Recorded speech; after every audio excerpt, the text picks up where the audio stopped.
Kita ke fokus market hari ini, di mana akhirnya sepanjang pekan ini lebih banyak penguatan sebenarnya, walaupun bukan penguatan hanya sekitar 0,27%, tapi akhirnya endingnya masih ada penguatan, masih ada plus gitu ya di compare di pekan lalu. Apa saja nih yang menjadi fokus market yang harus kita perhatikan nih, Safrina? Mungkin saya mengambilnya dari tolak ukur ketika sesi 1 tadi, di mana memang IHSG di hari Jumat ini seperti yang Anda sampaikan sudah dilanda aksi profit taking yang cukup dalam, di mana di perdagangan sesi 1 Jumat ini setelah kemarin ditutup melesat nyaris 1%, hari ini justru melemah tapi masih dalam kisaran level psikologis 7.300-an. Nah tadi ketika kita pantau sampai jam 11.30 waktu Indonesia Barat, IHSG melemah ke level 7.311,41 Maria, walaupun terkoreksi tapi IHSG masih cenderung bertahan di level yang cukup baik. Bahkan hari ini akhirnya juga semakin menegaskan posisi IHSG yang tetap berada pada level 7.300-an dan itu menjadi level fundamental yang baik. Di satu sisi ada beberapa laggard IHSG di sesi 1 tadi jika kita berusaha amati, yaitu adalah saham emiten telekomunikasi atau PT Telkom Indonesia, lalu juga beberapa hal seperti brand, BBCA dan lain-lainnya. Dan untuk Telkom sendiri ini kembali menjadi penekan terbesar IHSG di sesi 1 untuk hari Jumat ini sampai 6 indeks poin. Dan IHSG juga tadi pergerakannya di sesi 1 mulai berbalik ke arah ke zona merah setelah kemarin tutup melesat hampir 1% dan tampaknya investor seperti yang tadi juga disampaikan oleh Maria sudah mulai merealisasikan keuntungan pada hari ini weekend dan mungkin probably it's time for profit taking untuk kegiatan-kegiatan di weekend.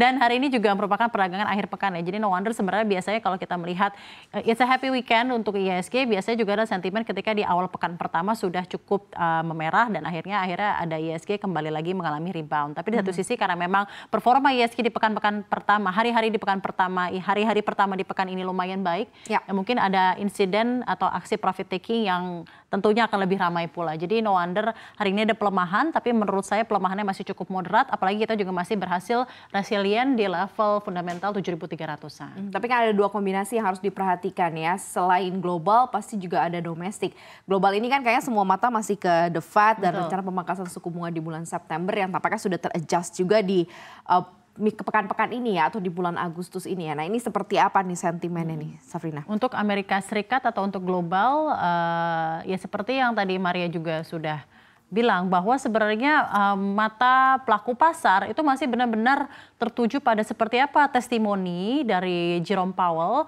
yang akan benar-benar memberikan prediksi bahwa The Fed ini apakah benar akan menurunkan suku bunga di September ini. Karena sinyal yang kuat akan memangkas suku bunga pada pertemuan September ini juga sepertinya semakin terlihat dengan data-data makroekonomi sudah menunjukkan bahwa ya sudah mulai cool down, PCE sudah mulai cool down, non-farm payroll juga sudah memiliki target yang kurang lebih sama dengan dari the Federal Reserve. Nah, apa yang menarik adalah berbeda pada rapat FOMC sebelumnya, The Fed di rapat bulan ini lebih memberi sinyal yang jelas, lebih clear gitu ya dari Jerome Powell bahwa pemangkasan suku bunga mulai September mendatang ini semakin mungkin.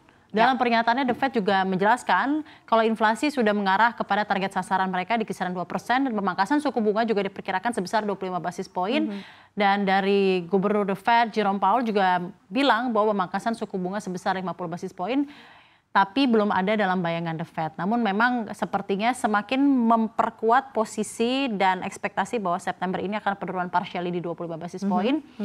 Dan seperti yang juga pernah ditulis di CME Market Fed Watch bahwa juga mungkin kalau September ini jadi turunkan 25 basis poin tidak menutup kemungkinan bahwa di Desember akan terjadi penurunan partially 25 basis poin lagi. Jadi all in all di half 2 2024 ini akan terjadi sekitar 50 sampai 75 basis poin dibagi dalam beberapa bulan gitu ya. Karena ketika The Fed mengatakan bahwa inflasi bukan lagi salah satu katalis begitu ya dalam penurunan suku bunga, ini kemudian disambut baik khususnya bagi negara berkembang seperti Indonesia yang akan menemukan side effect-nya. Bank Indonesia juga akan mengambil langkah-langkah begitu ya dengan adanya pemangkasan suku bunga di Amerika Serikat. Nanti kita akan Bank Indonesia juga mulai adjust untuk menurunkan suku bunganya ya. Dan ini kan diharapkan ya akhirnya kalau udah suku bunganya turun, perbankan, properti, kredit, semuanya pasti akan sudah mulai lagi akan ngegas. Benar, mulai bergejolak lagi ya, atau bergairah lagi, bergelora lagi.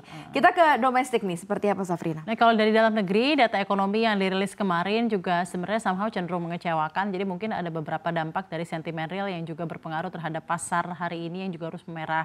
Pertama ada data aktivitas manufaktur dan juga yang semakin tercermin bahwa ada kontraksi pertama nih sejak Agustus 2021 atau hampir 3 tahun terakhir. Jadi bayangkan PMI manufaktur yang biasanya selalu ekspansif dan selalu berada di atas level 50 per Juli 2024 ini kontraksi.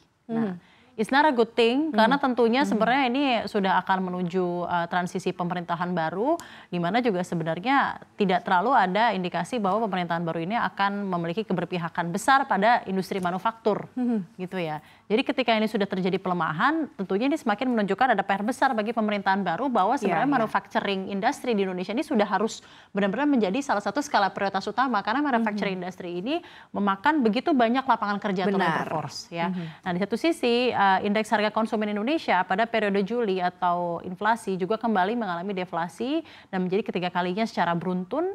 Sudah di bulan Juni, Mei, April, dan ini juga menunjukkan sudah manufacturing industri kontraksi, daya beli semakin menurun. Ini kan sebenarnya menimbulkan juga bahwa sebenarnya ada yang tidak baik-baik saja di daya beli masyarakat, ada yang tidak baik-baik saja dari daya produksi masyarakat atau daya produksi industri, dan ini yang sepertinya juga memberikan dampak terhadap IHSG kita. Jadi sebenarnya juga ada dua data mengenai tren inflasi ini di 2,13% atau deflasi dari 2,51 dan PMI yang sekarang selama 3 tahun terakhir berada di bawah 50, ini menunjukkan bahwa sebenarnya ekonomi kita perlu boost. Nah, jadi kalau misalnya memang perlu boost, berarti penurunan suku bunga ini dinanti-nantikan sekali, Mbak Maria. Karena kan tentunya dengan ada penurunan suku bunga, akan lebih mudah untuk cost of funding untuk mengadakan ekspansi bisnis dan lain-lain. Jadi sebenarnya alasan utama mengapa market sangat menunggu penurunan suku bunga, karena ya sama sudah tercermin juga gitu ya ke pasar kita, ke ekonomi kita, bahwa ya inflasi semakin menurun, karena adanya perlambatan ekonomi, era suku bunga tinggi, dan ditambah lagi ya ada PMI yang juga tidak ekspansif karena mungkin ya kredit makin mahal dan lain-lain ya. Jadi memang secara PMI sudah terlihat menunjukkan bahwa sebenarnya era higher for longer ini sudah memakan korban gitu. Iya, benar sekali ya.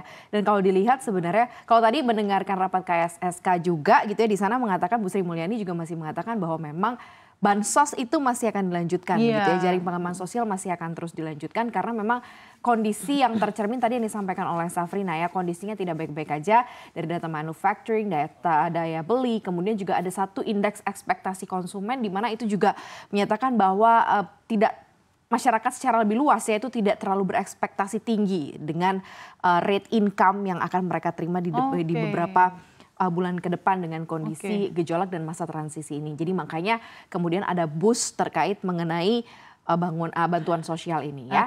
Oke, kita dampaknya ke saham deh. Seperti apa nih? Nah, ini aku tampilkan beberapa saham atau emiten yang juga tadi pemberat di sesi 1.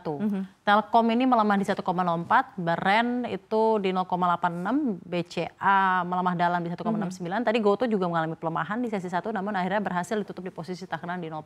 Kita ketahui bersama bahwa 4 emiten ini memiliki emiten market cap yang besar.